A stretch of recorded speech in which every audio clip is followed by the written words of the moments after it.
사람을 낚는 어부가 되라는 제목으로 하나님 말씀 증거하겠습니다.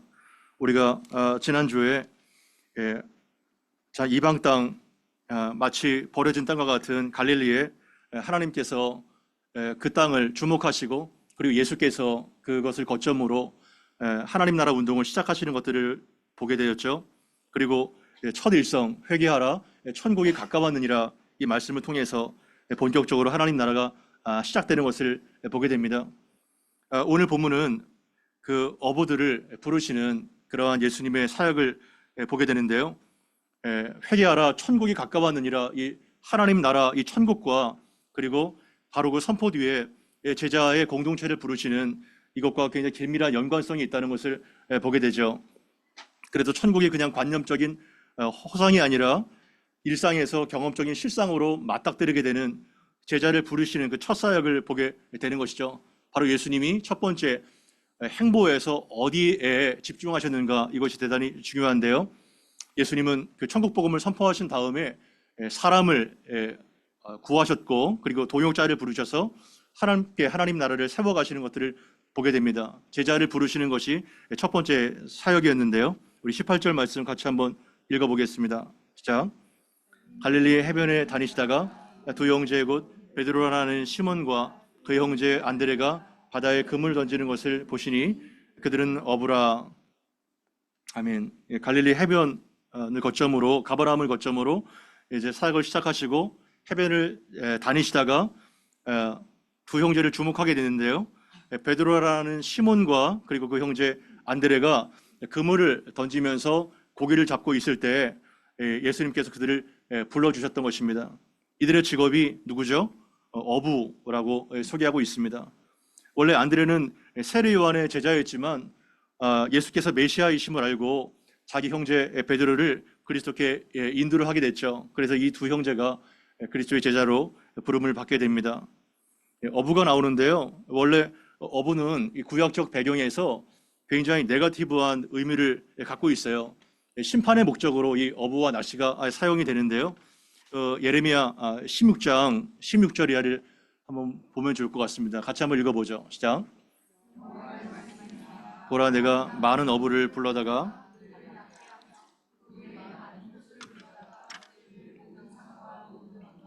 아유팀에서 사냥하게 하리니 이는 내 눈이 그들의 행위를 살펴보므로 그들의 내 얼굴 앞에서 숨기지 못하며 그들의 죄악이 내 목전에서 숨겨지지 못함이라. 아멘. 예레미야 16장에 보게 되면 어부가 나오죠. 구약에서는 어부와 낚시가 어떻게 사용되는가? 내가 많은 어부를 불러다가 그들을 뭐예요? 낚시하고 그 후에 또 많은 포수를 불러다가 사냥하게 하는데 그 이유가 17절에 나오죠. 그렇게 하는 이유가 내 눈에 이 백성들의 행위를, 이 악한 것을 정확하게 보고 있고 내 얼굴 앞에서 그들의 죄악이 숨겨지지 못하고 그들의 죄악이 내 목전에 밝히 드러나게 되는 이 죄악을 통해서 그들을 낚아올리겠다, 이렇게 말하고 계신 것입니다. 아모스서 4장 1, 2절도 한번 볼까요? 아모스서 4장 1, 2절도 같이 한번 읽어보겠습니다. 시작. 산에 있는 바산의 암소들아, 이 말을 들으라. 너희는 힘없는 자를 학대하며 가난한 자를 압제하며 가장에게 이르기를 술을 가져다가 우리로 마시게 하라 하는도다. 주 여호와께서 자기의 거룩함을 두고 맹세하시되 때가 너희에게 이를지라. 사람이 갈고리로 너희를 끌어다가 낚시로 너희의 남은 자들도 그리하리라. 아멘. 낚시 좋아하는 분도 계시죠? 이 입질 이렇게 땡기는 맛 때문에 포기하지 못하는 분들 많이 계신데, 이 낚시가 이 물고기에는 어떻게 되는 거예요? 그냥 딸려 올리면 바로 그냥 사심입니다. 그죠? 그러니까 이 낚시 입장에서는 이 물고기는 바로 죽는 겁니다. 그러니까 구약적 배경은 심판의 메시지예요. 보통 피싱, 보이스 피싱, 피싱이 좀 안 좋은 의미잖아요. 걸려든 겁니다. 그래서 이 피싱 된다는 것은 굉장히 그 심판과 멸망의 비유로 구약은 지금 다 사용되고 있어요. 아모스서 4장도 이 바산의 암소들, 이 아모스의 배경이 북이스라엘의 그 심판을 예언하는데, 이 북이스라엘의 심판을 예언하는 그 타이밍이 여로보암 2세, 가장 치세가 경제적으로 융성하고 가장 잘 먹고 살만했던 그때 남유다에서 이 아모스가 선포하러 올라갑니다. 먹고 살만하면 어때요? 하나님에 대해서 등한시하게 되고 이 부가 마치 하나님께로 온 것 같은 착각이 들죠. 그러나 가장 타락한 그 시대성의 방향을 보이고 있는 것입니다. 힘없는 자를 학대하였고 가난한 자를 억압하였고 심지어 불효자들이 남편에게 술 좀 가져와 하면서 술을 마시는 정말 타락하게 그지 없는 극한의 모습을 보게 되는 것이죠. 그러한 상황에서 여호와께서 나의 거룩함을 두고 맹세하는데 너희가 이제 심판으로 적군이 와서 갈고리로 깨어다가 다 멀리 끌고 가게 될 거야. 이렇게 선포하고 있는 것입니다. 결국은 그들은 이 아모스의 심판의 메시지를 듣지 않고 아수르에 의해서 멸망되어서 포로로 끌려가는 것들을 보게 되는 것입니다. 그래서 아무리 경제적으로 흥청망청한다고 해도 그것이 하나님의 축복이 아닐 수 있다는 것을 보게 되는 것이죠. 그러나 여러분, 너무 이러한 배경 속에서 어떻게 어부들을 가장 핵심적인 제자로 부르신 예수님의 모습 너무나도 이상하지 않나요? 그러니까 이 구약의 배경 속에서 이 어부는 하나님의 심판과 그리고 멸망의 목적으로 사용되는데 이 신약에서 이들의 운명이 완전히 바뀌어지게 됩니다. 이 심판에서 구출되는 것으로 구원의 의미가 바뀌어지게 되는 거예요. 이 의미를 바꿔 사용하시는 겁니다. 그래서 사망과 멸망 가운데 너희들을 꺼집어내서 너희를 구원하겠다, 이러한 모습으로 이 어부와 낚시를 받고 주시는 겁니다. 이렇게 우리가 멸망과 이 지옥 권세 가운데 구원을 받은 것이죠. 일반적으로 제자가 스승을 찾을 때 어떠한 상황인가요? 제자백과 시대도 그렇고 히랍의 철학자들도 그렇고 대부분 이 제자들이 유명한 스승을 찾아가는 것이 오늘날에도 가능이죠. 노벨 수상자라든가 그리고 저명한 지도 교수를 찾아가서 논문 지도를 받고, 이것이 오늘날 학생들의 모습이 아닙니까?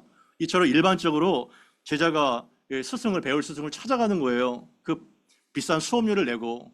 그런데 지금 여기서 예수님은 하나님 나라의 운동을 선포하실 때 제자들이 이제 찾아오겠지, 이것이 아니라 어떻게 하죠? 거꾸로 본인이 제자들을 선택하시죠. 제자들을 지금 12제자를 선택하고 계세요. 그리고 누가복음에 보게 되면 너무나도 이상한 리크루트를 보게 되죠. 예수님께서 밤이 새도록 하나님께 기도하시고 12제자를 세우시는 것을 보게 됩니다. 여러분, 너무나도 이상한 리크루트 아닌가요? 밤이 정말 새도록 기도하시고 이 12제자를 고르고 뽑는다면 여러분들은 누구를 뽑겠어요? 여러분들이 만약에 회사의 인사 담당장이나 CEO라면 누구를 채용하겠나요, 여러분? 솔직하게. 정말 스펙이 엄청나고 명문대학을 나오고 능력 있고 똑똑하고 빠릿빠릿하게 일 잘하는 사람을 시키지 않겠나요? 그죠? 그래서 몇백 대 1의 경쟁률을 뚫고 대기업에 입사한다면 그 프라이드가 엄청나지 않겠나요? 하나님 나라의 운동을 하는 예수님, 밤새도록 정말 기도하시고 철야하시고 12제자를 뽑았다면 예루살렘에서 그 성령에 박식한 사람들, 엘리트 집단들, 한마디 하면 10마디를 할 수 있는 그러한 사람들을 뽑아야 되는데 너무나도 형편없는 결과가 아닌가요? 아무런 학문적인 배경이 없는 갈릴리의 어부들을 뽑아서 어떻게 하겠다는 얘기인가요? 결과가 형편없는 것입니다. 왜 굳이 예루살렘이 아니라 갈릴리에서, 그것도 아무런 학문적인 배경이 없는 어부들을 예수님이 12제자를 고르셨을까요? 여러분들은 공부를 잘해서 별로 이게 공감이 안 될 거예요. 내가 선택한 것이 아니라 예수님께서 나를 선택한 것이 그러기 때문에 은혜인 것입니다. 아멘. 어떠한 자격과 어떠한 선발 과정을 통해서 택한 것이 아니라 정말 선발이 아니라 선택이 됐기 때문에 그것이 바로 은혜인 거예요. 감사밖에 남을 수가 없는 것입니다. 예수님께서 지명하셨기 때문에, 내가 자원한 것이 아니라 사람 남은 업으로 꼽으셨기 때문에 그것이 감사가 남는 것이죠. 얼마나 영광스러운 것입니까? 19절, 20절 어떠한 루트를 통해서 예수님 그들을 부르고 계신가요? 같이 한번 19절, 20절 읽어봅니다. 시작.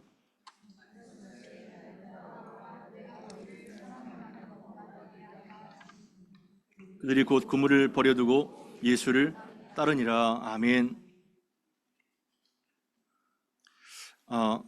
예수님께서 그 어부들을 지나가시다가 Follow me, 나를 따라와라. 그러면 내가 너희를 사람을 낚는 어부가 되게 하겠다, 이렇게 말씀하셨어요. 이것이 바로 제자를 부르신 목적이고 사명이 사람을 낚는 어부가 되게 하겠다, 이렇게 되어 있는 것을 보게 되는 것입니다. 어부라는 직업은 똑같아요. 너희들 지금까지 평생 고기만 잡아왔지 계속 낚는 것은 똑같이 낚는 어부가 될 거야. 그런데 이제는 낚는 것이 달라. 물고기를 낚는 것이 아니라 이제는 사람을 낚게 될 거야, 이렇게 말씀하시는 것입니다. 그러니까 예수님의 부르심이 너무나도 다른 것을 보게 되죠. 여러분, 우리 주변에 이러한 사람들을 한번 보십시다. 마음에 안 들고 성에 안 차는 자녀들 많이 있을 거예요. 근데 저는 이 본문 말씀을 통해서 사람을 낚는 어부가 되게 하겠다. 그리고 베드로를 누가복음 5장에 보겠지만 그 실패한 가운데 예수님을 선택하셨잖아요. 베드로의 이름이 원래 요한의 아들 시몬이거든요. 그러나 게바, 아람어로, 그리고 헬라어로 페트라, 이것은 반석이라는 뜻이에요. 전혀 그 사람과 다혈질적이고 그리고 막 주체가 할 수 없는 그 사람의 이름과 너무나도 동떨어지죠. 그런데 네가 지금은 너무나도 형편없는 그러한 어부고 사람이지만 너는 반석이 될 거야. 뿐만 아니라 너는 지금 물고기를 낚지만 사람을 낚는 어부가 될 거야. 이렇게 말씀하시는 것입니다. 신적인 절대적인 명령을 하시는데요. 이 사람을 낚는 어부가 되게 하겠다는 이 말씀 어떻게 다가오나요? 예수님이 베드로에게 무엇을 심어주고 계신가요? 비전을 심어주고 계신 것입니다. 하나님 나라 운동 가운데 내가 너와 같이 동역하고 싶은데 하나님의 비전을 지금 심어주고 계신 거예요. 비전을. 사람을 낚는 어부가 된다는 겁니다. 그래서 주변 사람들, 자녀들, 또 이웃들, 동료들 지금 모습이 너무나도 형편없고 짜증이 나고 또한 니까지 있기에 참 주제를 알아야지, 이렇게 말할 수 있겠지만 그렇게 말씀하지 마세요. 지금의 그 모습이 걔가 전부가 아니에요. 그 겨자씨 하나 속에 하나님은 새들이 깃드는 그 나무를 보셨어요. 그리고 이 정말 천방지축 이 요한의 아들 시몬 속에서 반석과 같은 베드로를 보신 것입니다. 그래서 베드로가 사도행전 2장에 정말 오순절 성령이 내려왔을 때 3,000명, 5,000명이 회심하게 되는 엄청난 사람을 낳게 되는 사람으로, 비전의 사람으로 쓰임받게 되는 것입니다. 여러분, 이처럼 예수님은 그냥 어떠한 명제만 던져주시는 것이 아니라 사람의 심장을 뛰게 만드는 비전을 주세요. 여러분, 아침에 일어났을 때 심장을 뛰게 만드는 그러한 명제가 있나요? 사람 움직이는 말씀이 있습니까? 어때요, 여러분? 심장이 지금 뛰고 계세요? 심장 소리가 지금 잘 들리나 지금? 그냥 육적인 심장만 뛴다면 그것은 그냥 생물학적이죠. 짐승도 심장이 뛰니까요. 그러나 하나님의 복음으로 인한, 말씀으로 인한, 예수님의 비전으로 인한 뛰는 심장은 정말 본질적으로 다른 것이겠죠. 그렇게 예수님께서 어떠한 의지를 가지고 그렇게 만드시겠다는 겁니다. 주가 누군가요? 내가 되게 하리라. 아멘. 예수님께서 너는 지금 이러한 상황이지만 내가 되게 하겠다, 이렇게 말씀하시는 것입니다. 중학교 2학년 때 저의 모습을 좀 말씀드리고 싶은데요. 저는 굉장히 참 공부를 너무나도 못했던 사람이에요. 여러분들하고 너무 달라요. 여기 앉은 분들은 뭐 전혀 공감이 안 될 텐데, 저는 너무나도 시골에서 문화적인 혜택이 없이 정말 평범 이하로 이렇게 살았는데요. 지금부터 거의 뭐 진짜 38년 전 얘기네요. 그죠? 중학교 2학년 때 86년 아시안 게임이 있을 때 그때 얘기인데, 공부를 너무 못했기 때문에 학교를 가게 되면요 맨날 그냥 매질을 당하는 겁니다. 그때 당시에는 매가 보편적이었어요. 그냥 매를 때리는 게 아니라 특히 이제 수학을 저는 굉장히 못했어요. 참 잘 이해가 안 되더라고요. 근데 지금은 잘 이해를 못할 거예요. 그때 당시에는 그냥 매가 그냥 보편적입니다. 그냥 하루에 그냥 행사예요, 그냥. 그 수학 시간이 이렇게 있잖아요. 그럼 절반은 칠판에다가 문제를 적어서 다 나오게 시켜요. 지명을 해요. 너 이렇게 하면 얼마나 진짜 심장이 진짜 미칠 것 같은지. 지옥의 사자 같아요. 뭐 저승사자. 그럼 나가서 풀잖아요. 이거 못 풉니다. 제가 어떻게 풀겠어요. 그러면 그 못 푸는 애들을 복도에 옛날 교실 아시죠? 그 창문 틀에 이렇게 창문 틀이 있잖아요. 옛날 교실 복도에 팬티만 입혀요. 바지를 벗기고 팬티를 입혀가지고 다 창문에 다리를 걸치게 합니다. 그러면 젖혀서 이렇게 사선으로 내려오잖아요. 예. 그러면 이게 저 당구채 같은 막대기가 있어요. 그래가지고 정말 뭐 힘차게 내리치는 겁니다. 그러면서 수학 선생님이 이 별명이 뱀대가리였는데 머리가 하나도 없어요. 얼마나 정말 눈이 쭉 찢어져 있는지 내리치면서 항상 하시는 말이죠. 항상 하는 멘트가 있는데 밥이나 먹고 똥이나 만들어라 이놈아. 밥이나 먹고 똥이나 만들어라 이놈아. 이렇게 신고해요. 다른 과목들은 그래도 걸레라도 될수 다른 과목들은. 근데 수학만큼은 완전히 맨살이에요. 예. 그거가 뭐 하루 이틀이지. 이거 죽겠더라고요. 저는 그래도 다른 건 못해도 개근했어요. 19년 동안. 예. 근데, 이거 뭐 맞으러 학교 다니는 것도 아니고, 예. 그런 상황에서 맨날 그냥 갔다 와가지고 안티프라임 바르고 이랬는데, 근데 어느 날 이게 또 해가지고 이게 풀지를 못하니까 계속 그냥 맞는데 또 터지고 또 맞는 거예요. 예, 아물지도 않은 상처로. 근데 그 앞에 나가서 어느 때는 풀지를 못하니까 그냥 거기서 그냥 울음이 버린 거예요. 공부를 못하는 게 이렇게 서럽고, 가난한 것이 이렇게 서럽고, 예, 참 너무 서럽더라고요. 공부 못하고, 가난하고, 이런 것들이. 학원이나 뭐 다녀본 적이 뭐가 있어요. 그런데 그런 상황에서 뒤에 시간이 체육 시간이었는데, 참 체육 시간에 나갈 수가 없겠더라고요. 너무 창피하고, 너무 참 부끄럽고. 예, 제가 뭐 어떤 품행 때문에 맞아본 적은 없는데 칭찬을 들어왔는데 공부를 못하는 것 때문에 많이 이렇게 예, 이렇게 매질을 당했는데 근데 그러한 중학교 2학년 상황에서 수학 선생님은 그렇고 예, 미술 선생님은 그때 만나게 됐어요. 그때는 뭐 한 반에 한 70명 이상 됐으니까 반 애들 뭐 이름을 알아요. 근데 미술 선생님이 저를 보시면서 별명을 지어주셨어요. 별명을. 스마일. 제가 이렇게 뭐 얻어 터졌는데 이게 웃고 다녔나 봐요. 스마일이라고 이렇게 이름을 지어주셨어요. 예, 요한의 아들 시므온에게 너는 개바 이렇게 별명을 붙여주셨던 것처럼 이렇게 별명을 붙여주셨어요. 그게 저의 그 자아상을 회복시키는 마중물이 됐어요. 그때부터 제가 그때는 뭐 예수도 안 믿고 교회도 안 다녔으니까요. 예, 가방이 없어가지고 가스레인지 통이 있잖아요. 거기에 책을 넣고 이렇게 일요일마다 담을 타면서 교실에 가가지고 공부를 이렇게 했던 공부에 불이 붙었던 시절이 바로 그러한 시절이 됐던 것 같아요.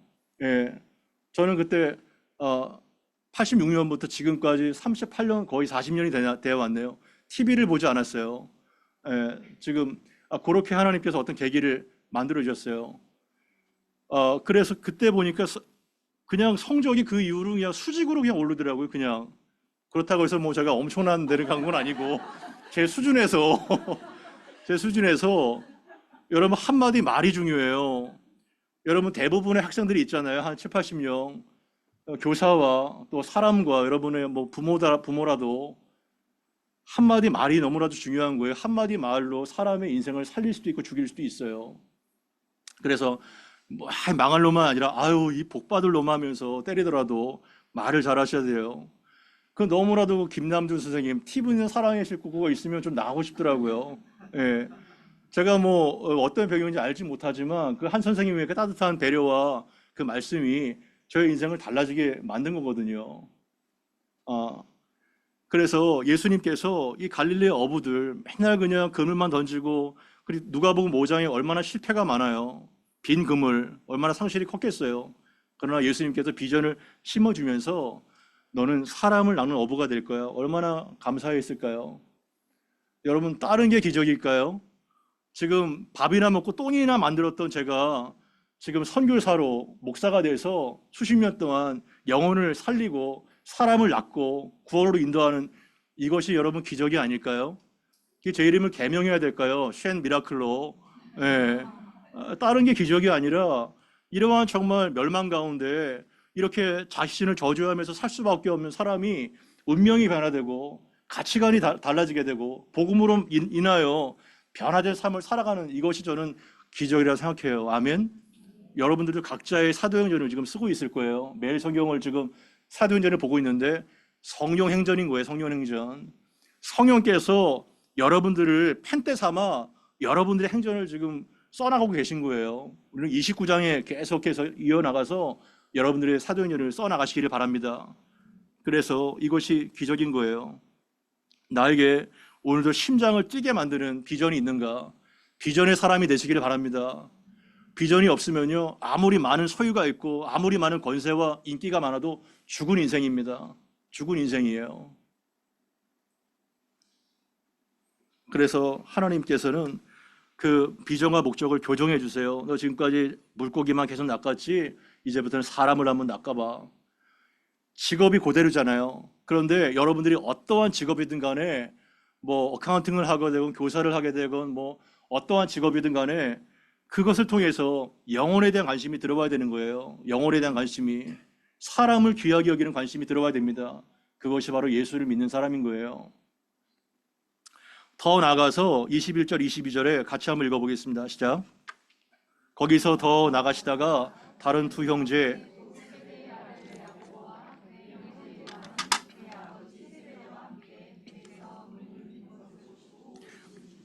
그들이 곧 배와 아버지를 버려두고 예수를 따르니라. 아멘. 이제 베드로와 안드레가 이제 첫 번째 제자로 왔어요. 그런데 조금 더 나가시다가 또 역시 또 물고기를 잡고 그물을 깁고 있는 야고보와 요한을 제자로 부르시는데요. 아버지 세베대와 함께 있어요. 배에서 그물을 이제 멘딩하고 있죠. 근데 부르시니까 그들이 곧 배와 아버지를 버려두고 예수를 따르게 되는 것입니다. 얼마나 참 놀라운 신적인 기적일까요? 여러분들이 일상적인 생활을 쭉 하면서 예수님께서 와서 야, follow me, 나를 따라라. 내가 너를 사람 나누는 어부가 되게 하겠다. 이렇게 말씀하신다면 여러분 반응이 어떠하겠어요? 이 뭐야 이거? 황당하잖아요. 이게 황당한 거예요. 너무나도 말도 되지 않는 겁니다. 그런데 지금 예수님께서는 이렇게 신적 권세로 부르실 때 물론 스토리가 있을 거예요. 누가복음 5장을 보아도 스토리가 있죠. 그들이 바보가 아닌 이상.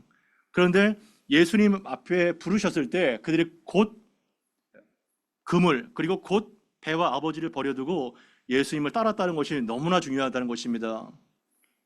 여러분들은 예수 때문에 버리고 희생한 것이 있나요? 제자들처럼. 여러분, 지금 그물과 이 배에 엄청난 재물인 거예요. 그리고 이 그물과 배는 과거의 생활 방식을, 예수를 믿기 전에 생활 방식을 말하는 겁니다. 그리고 심지어 요한과 야고보는 아버지를 버렸어요. 그 아버지가 보는 상황에서 아버지를 등지고 제자를 따라가기가 쉽겠어요. 여러분 같은 거라면, 여러분이라면 굉장히 어려운 거예요. 관계의 폭입니다. 물론 그렇다고 해서 다 신학교가 가야 되고 목회자가 되고 선교사가 되고 가족을 버리고 이런 말은 아니죠. 똑같은 일을 하지만 삶의 목적과 비전이 달라지는 삶, 포기와 희생이 아니면 그것은 안 된다는 겁니다. 버려두는 거예요. 버려두는 거예요. 그것이 중요한 거죠. 그런데 곧 그물과 배와 아버지를 버려뒀다는 것이 굉장히 의무심장하게 다가왔어요. 여러분, 순종의 4가지 원칙을 제가 말씀드립니다. 여러분, 순종을 매우 많이 강조하시죠. 그리고 히브리어로 듣는 것 자체가 쉐마, 이것이 바로 순종인데요. 순종을 여상하게 말씀 받아들이지 마십시오. 굉장히 우리의 운명에 사활이 달려있는 너무나도 중요한 컬링인 것입니다. 그 순종의 첫 번째 원칙이 즉각 순종인 거예요. 따라해 봅시다. 즉각 순종. 즉각 순종이에요. 곧 immediately, 곧 그물과 아버지와 배를 버려두고 예수님을 따르는 겁니다. 곧이에요, 곧. 이거를 잊지 마십시오. 내가 말씀을 듣고 설교를 듣고 그리고 묵상할 때 하나님께서 이상한 나의 자연적인 본성이 아니라 정말 신적인 마음과 선한 마음과 결단을 줄 때가 반드시 있을 거예요. 그것이 소명이건 물질이건 어떠한 관계를 푸는 건 간에 하나님께서 양심에 찔림을 주세요. 순종할 수 있는 마음을 주세요. 그때 곧 순종하십시오. 아멘. 곧 순종하지 않고 내일 하겠지, 내일 순종하지, 1시간 뒤에 순종하지, 그런 마음을 갖게 되면 어떠한 상황이 벌어져요? 여러분들 경험상 어떠한 상황이 벌어질까요? 1시간만 지나도요, 내가 순종하지 않을 이유가 마귀가 100가지를 숨겨줘. 100가지를. 조금만 시간이 지연되잖아요. 그러면 내 스스로 생각이었나 봐. 내가 뭐 가진 게 있어. 내가 뭐 똑똑하기나 해. 바쁘지. 또 그럴 만한 여력이 있어. 내가 무슨 오지랖이야. 뭐 별의별 생각이 다 들어요. 그러면 마귀가요, 싹 다 가져가는 겁니다. 마음에 떨어진 선한 마음을. 그래서 창세기 22장에 하나님께서 내 독자 이삭을 번제대로 드리라 아브라함에게 말씀하셨을 때 아브라함이 굉장히 많은 단련을 통해서 성숙해졌어요. 아브라함의 반응이 어땠가요? 사랑하는 독자 이삭을 바쳐라 했을 때 이게 제정신인가에게 말이나 되는 이게 말씀인가요? 그래도 아브라함은 그 말씀을 듣고 아침 일찍 일어나 모리아 산으로 떠납니다. 아멘. 아침 일찍이에요. 사라한테 말하지도 않습니다. 그래서 순종의 네 가지 원칙 중에서 첫 번째는 즉각 순종인 거예요. 즉각 순종. 그래야 열매를 맺습니다. 두 번째는 뭔가요? 따라해 봅시다. 끝까지 순종. 이거는 철저한 순종을 말해요. 철저하게. 이들이 뭐 어떤 액션을 취한 게 아니에요. 따라가겠습니다. 잠깐만. 이러면 그게 안 따라가는지 몰라요. 99%의 순종은요, 불순종이에요. 99%까지 하려면요, 정말 조금만 더해서 100%를 순종해야지. 99%까지의 순종은요, 그건 불순종입니다. 아나님만 못해요. 아나님만. 사울이 생각나지 않아요? 사울이 다 바쳐서 죽여라 했더니만 다 그냥 나름대로 좋은 거는 다 솎아내고 안 좋은 것만 다 죽였잖아요. 너 왜 그랬니? 제사 드리려고 했어요. 하나님 제사 드리려고. 그러나 제사가 중요한 게 아니야. 순종이 정말 모든 수양의 기름보다 훨씬 낫다고, 듣는 순종이 얼마나 중요한지를 알려주시지 않습니까? 그래서 끝까지의 순종이 너무나도 중요한 것입니다. 히브리서 3장 14절을 보게 되면 우리가 시작할 때 같이 한번 읽어봅시다. 시작. 우리가 시작할 때에 확실한 것을 끝까지 견고히 잡고 있으면 그리스도와 함께 참여한 자가 되리라. 아멘. 우리가 시작할 때에 확실한 그 믿음을 언제까지요? 끝까지 견고히 잡으면 그리스도와 함께 영원한 상속과 영광을 받게 된다는 거예요. 아멘. 이 히브리서의 배경이, 편지의 배경이 뭐예요? 이제 엄청난 네로의 박해 때문에 이제 많은 제사장들, 유대교 배경의 사람들이 예수를 믿게 됐는데 박해가 너무 거세고 너무 무서우니까 이제 믿음을 포기해야 되겠다. 이런 찰나에 이 히브리서가 쓰여지게 된 거예요. 믿음을 포기하려고 하는 이 그리스도인들에게. 그래서 히브리서에 보게 되면 많은 그 레위기와 같은 율법서와 제사법과 그런 것들이 많이 나오는 거예요. 히브리 배경이기 때문에. 그래서 믿음을 시작했다가 뭐를 정말 결심했다가 용두사미가 아니라 확실한 것을 끝까지 견고하게 잡으면 여러분들은 그리스도와 함께 그 영원한 상속을 받을 줄 믿습니다. 그러한 사람이 돼야죠. 그러한 사람이 끝까지 순종하시기 바랍니다. 세 번째, 기쁨으로 순종. 따라해 봅시다. 기쁨으로 순종. 뭐 억지로 그냥 코에 막 뚫어가지고 그냥 질질 끌려가는 것이 아니라 기쁨으로 순종해야 됩니다. 우리는 다 알아요, 몰라요? 다 몰라요. 아는 사람 없습니다. 그러나 하나님이 명확하게 그것을 시키셨다면 기쁨으로 순종해야 됩니다. 왜 그런가요? 반드시 그분은 선하신 하나님이시고 나에게 종국적으로 선한 역사를 주실 거라는 것을 알고 있기 때문에, 선한 아버지를 믿고 있기 때문에 기쁨으로 순종하게 되는 것입니다. 우리 이사야 1장 19절 말씀 같이 한번 보겠습니다. 같이 읽습니다. 시작. 아멘. 순종하는 것이 억지로가 아니라 너희가 즐겨 순종할 때 땅의 아름다운 소산을 먹게 될 것이라고 말씀하고 있죠. 즐겨 기쁨으로 순종하게 되기를 바랍니다. 그래, 즐거이 헌신하는 주의 백성들이 있을 때 우리는 정말 하나님의 역사를 이루는 믿음의 사람 될 겁니다. 마지막 네 번째, 따라해 봅시다. 이해가 안 되더라도 하나님의 말씀이라면 순종합니다. 아멘. 우리는 이해가 안 되더라도 하나님의 말씀이라면, 계시된 말씀이라면 우리는 순종합니다. 이것이 중요한 거예요. 다 이해할 수가 없고 이해되는 것 자체가 비정상이에요. 여러분들은 부모로서 자녀에게 다 이해를 시키고 교육하시죠? 그런 부모 없어요. 예. 이 초등학교 4학년, 5학년 아이들에게 피타고라스 정리를 가르쳐 주고 막 어려운 뭐 미적분을 이런 사람이 없습니다. 그냥 따라해봐. 이렇게 믿고 따라올 때, 부모를 따라올 때 선한 결과가 나타나게 되는 거예요. 그래서 아브라함이 갈 바를 알지 못한 채 떠나게 되었습니다. 갈 바를 알지 못하고. 왜냐하면 떠나는 것은 맞거든요.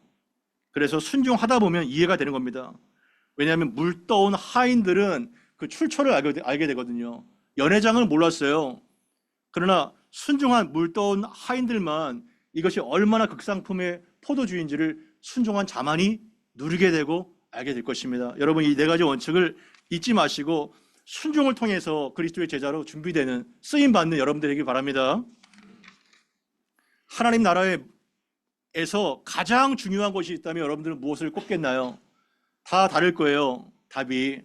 그러나 누가 저에게 묻는다면 하나님 나라에서 가장 중요한 것은 사람이다, 이렇게 말씀드릴 수 있습니다. 사람.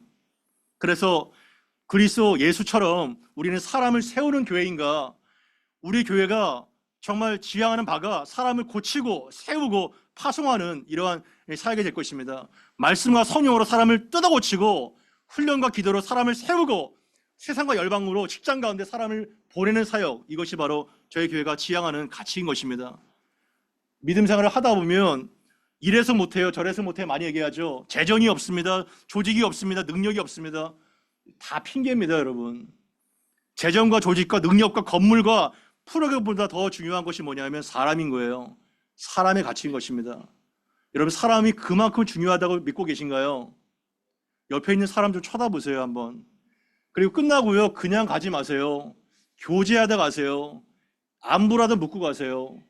여러분, 옆에 있는 사람이요, 너무나도 소중한 사람이에요. 특히 옆에 있는 부부가 있다면 부부 한번 쳐다보세요. 여러분, 굉장히 중요한 겁니다. 여러분, 부부가 관계가 엄청 중요한 거예요. 그 존재 가치를 모르는 채로 우리는 수십 년 동안 그냥 너무나도 죽을 때 미안해 이런 뭘 소용이 있어요. 살아있을 때 잘해야지. 죽을 때 미안해, 아이고 그냥 입이 닥쳐라, 그냥 관뚜껑 덮어버리죠 그냥. 살아있을 때 정말 잘해야죠. 살아있을 때. 옆에 있는 존재 가치가 얼마나 중요한지를 우리는 모르고 살아요. 옆에 있는 가족들, 그리고 정말 동료들, 너무나도 중요한 사람인 것입니다. 그래서 사람에게 투자하세요.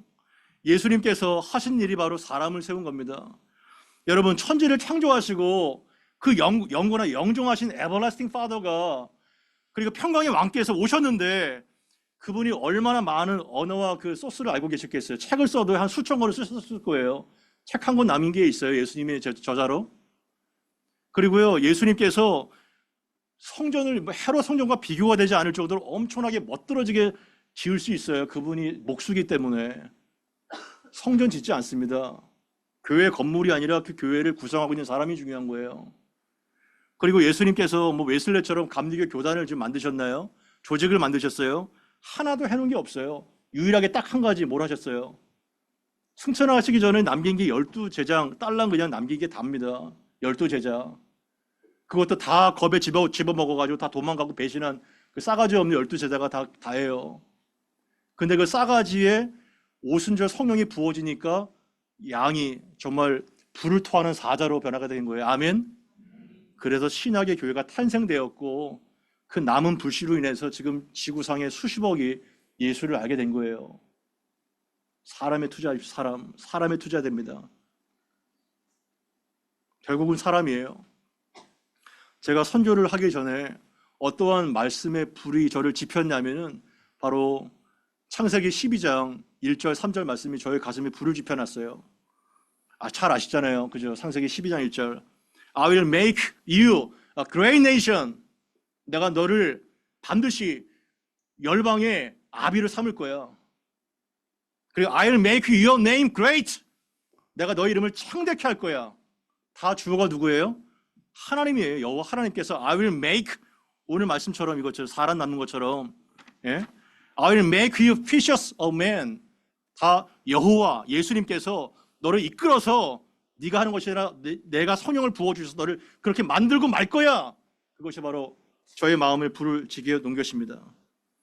그리고 all peoples on earth will be blessed through you. 너를 통해서 모든 열방의 족속들이 복을 받게 될 거야. 아멘.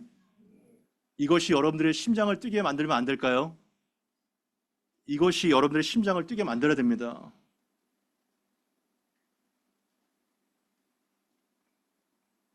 여기에 우리의 마음이 녹아지는 거예요. 정말 저는 은혜교회 모든 권석들이 무슨 직업을 갖든지 어떠한 처지에 있든지 간에 사람을 낚는, 사람을 정말 귀하게 여기고 사람의 가치를 알고 세상적인 판단이나 어떤 레벨을 붙이는 것이 아니라 사람 자체가 너무 소중한 하나님의 형상인 줄 알고 그가 변화되면 사람을 낚는 어마어마한 제자가 될 줄 알고 그렇게 사람을 대하고 그렇게 사람을 양육하고 그렇게 보내는 아름다운 교회가 되기를 바랍니다. 아멘. 그게 저희 은혜교회 주신 사명인 거예요. 여러분의 자녀들 그리고 여러분이 교사로 있다면 그러한 학생들 주변의 이웃들 그렇게 하십시오. 기도하시고 가장 중요한 사역인 것입니다. 그리고 마지막에 23절에서 25절까지 같이 한번 읽어보겠습니다. 시작. 23절부터 25절까지 시작.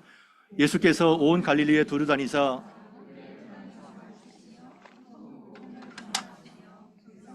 모든 병과 모든 약한 것을 고치시니 온 수리아에 퍼진지라. 사람들이 모든 앓는 자, 각종 병에 걸려서 고통당하는 자, 귀신 들린 자, 간질하는 자, 중풍병자들을 데려오시니 그들을 고치시더라.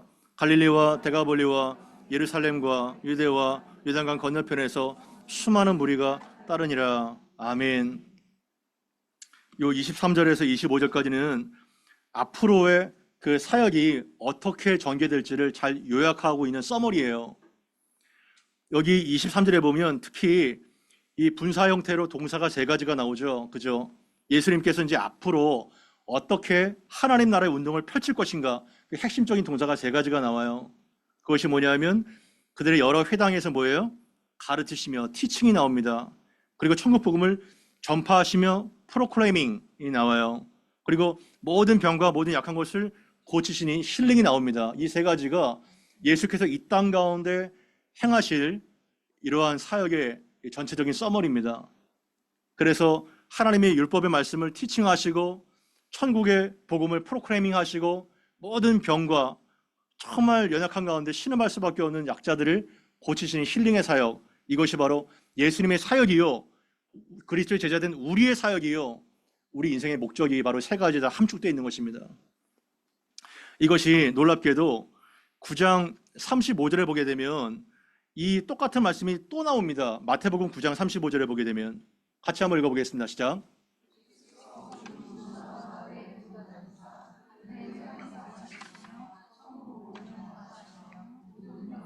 약한 것을 고치시니라. 아멘. 그러니까 이 4장 23절 이제 여기부터 9장 35절까지 샌드위치 구조로 인클루즈 구조로 돼 있다는 거예요. 이 인클루즈 구조, 샌드위치의 구조의 핵심은 뭐냐면 여기 안에 있는 것이 진짜 알맹이라는 겁니다. 그렇다면 이제 곧 있을 다음부터 다루게 될 산상수 5장부터 그리고 9장까지 어떠한 내용이 나와 있다는 거예요. 천국 복음의 핵심의 내용이 나와 있다는 겁니다. 그러니까 여러분들이 정말 잘 아시는 마태복음의 정말 중요한 산상보훈이 5, 6, 7장 나오죠. 이것이 바로 티칭입니다. 티칭, 계속해서 가르치는 거예요. 그리고 8장, 9장 10개의 치유 기적이 나옵니다. 10개의 치유 기적. 중풍자를 고치셨고 맹인을 고치셨고 죽은 자를 고치셨고 이것이 바로 힐링인 것입니다. 그러니까 앞에서 4장 17절에 천국의 복음을 프로클레이밍 하셨지만 그 핵심 내용이 뭐라고 요약될 수 있어요? 말씀을 계속해서 부지런히 티칭하시고 그리고 연약한 자들을 힐링하시고 이게 바로 우리의 주된 사역이라는 겁니다. 저는 여러분들이 목자건 교사건 일반 사람이든 간에 성도든 간에 모든 성도는 다 그리스도의 제자인 것입니다. 아멘. 그렇게 믿고 있나요? 모든 성도가 다 그리스도의 제자인데 이 세 가지를 항상 죽을 때까지 잊지 마시고 티칭하시고 말씀을 가르치시고 천국 복음을 선포하시고 그리고 주변에 아픈 사람들이 얼마나 많아요. 마음의 병, 육신의 병, 이러한 사람들을 복음의 능력으로 회복시키고 고치는 힐러가 되기를 바랍니다. 그래서 모든 앓는 자, 각종 병, 얼마나 진짜 질병의 종류가 수천 가지가 될 거예요. 수천 가지. 고통당하는 자, 귀신 들린 자, 간질, 중풍병, 자가 면역 질환, 호흡기 질환, 심장, 관절, 정신질환, 전염병, 간질, 치질, 뭐 엄청나게 많은 수천 가지의 그냥 헤아릴 수 없는 질병이 뭘 뜻하는 거예요? 인간이 그만큼 복잡한 존재라는 거예요. 그만큼 복잡하게. 하지만 죄로 인해서 타락으로 죽음과 질병과 사망과 죄가 들어갈 수밖에 없었지만 질병을 고치는 행위가 뭐냐면 단순하게 질병의 의료 행위가 아니라 하나님의 나라가 그 땅 가운데 그 사람 가운데 임했다는 겁니다. 아멘. 그 사람과 그 땅 가운데 임했다는 거예요. 천국이 쳐들어왔다는 겁니다. 하나님의 임재의 결과가 모든 치료와 회복으로 나타나고 있다는 거예요. 그래서 복음의 능력은 종교적인 영역에 국한되는 것이 아니라 삶의 실제 속에 역사돼서 고장난 인간을 뜯어 고치고 회복시켜서 결국은 그리스도를 제대로 파송하는 것, 이것이 바로 우리의 역할이라는 것입니다. 아멘. 나는 그렇다면 복음의 능력을, 이러한 치유와 회복을 경험했는가, 그리고 경험하고 있는가 한번 자문해 보십시오. 그러한 치유의 능력을 경험하고 있습니까? 복음이 여러분들의 삶 가운데 실제로 워킹되고 있나요? 굉장히 중요한 것입니다. 그것이 안 된다면 여러분들의 구원을 점검해 보셔야 됩니다. 이 구원이 정말 논리 따위가 아니라면 그 복음은 생명과 능력이 있기 때문에 나를 정말 치유하고 고치고 나를 능력 있는 그리스도 제대로 삼게 만드실 것입니다. 이것을 위해서 믿고 구하시고 그리고 누리시기를 바라는 것입니다. 말씀을 정리합니다. 내가 너를 사람 낚는 어부가 되게 하겠다. 예수님의 결심과 예수님의 비전을 그 보잘것없는 한 시몬에게 심어주셨습니다. 아무런 정말 소망도 없고 물고기만 평생 잡다가 죽을 수밖에 없는 그가 내가 이 반석 위에 내 교회를 세운다는 엄청난 믿음을 주시고 그리고 위대한 사도로 사도 베드로는 사용되었습니다. 이것이 그 사람에만 해당되는 일일까요? 우리에게, 나에게 해당되는 일인 것입니다. 우리가 이 비전을 위해서 준비하시고 기도하시고 행하시고 순종하시기를 바랍니다. 그리고 순종했던 그 사도들, 곧 그물과 배와 아버지를 버려두고 예수를 따랐던 그 살아있는 순종이 여러분 가운데 나타나게 되기를 바랍니다. 그리고 모든 것들을 고치셨던 그 툴이 뭐냐면 하나님의 말씀으로 가르치시고 하나님의 말씀을 선포하셨기 때문에 그 영혼이 드디어 고침을 받게 되는 것입니다. 그래서 이러한 복된 회복과 치유와 파송이 저희 교회 가운데 나타나서 정말 한 사람을 귀하게 여길 뿐만 아니라 이 사람을 정말 하나님의 보물로 만들어서 그리스도를 제대로 만들어서 파송하는 이러한 영적인 권세가 있는 복된 교회로 사용되기를 바랍니다. 들은 말씀 기억하면서 다 함께 기도하고 마무리하겠습니다. 기도하겠습니다.